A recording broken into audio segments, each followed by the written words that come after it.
ഇനി ആർട്ടിക്കിൾ 21 കുറിച്ച് നോക്കാം. ആർട്ടിക്കിൾ 21 പറയുന്നത് ജീവിക്കുന്നതിനും വ്യക്തി സ്വാതന്ത്ര്യത്തിനുമുള്ള അവകാശത്തെക്കുറിച്ചാണ്. ഇനി ആർട്ടിക്കിൾ 21A പറയുന്നത് 6 വയസ്സ് മുതൽ 14 വയസ്സ് വരെയുള്ള കുട്ടികൾക്ക് വിദ്യാഭ്യാസത്തിനുള്ള അവകാശം മൗലിക അവകാശമാക്കി മാറ്റി. ഈ ആർട്ടിക്കിളാണ് ആർട്ടിക്കിൾ 21A.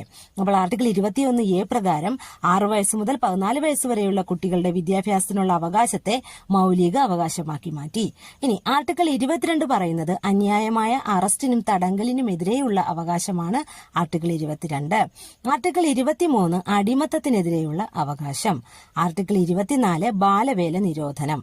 ആർട്ടിക്കിൾ 25 മുതൽ 28 വരെ മതസ്വാതന്ത്ര്യത്തിനുള്ള അവകാശമാണ്. ആർട്ടിക്കിൾ 29 പറയുന്നത് ന്യൂനപക്ഷ വിഭാഗങ്ങളുടെ അവകാശ സംരക്ഷണം.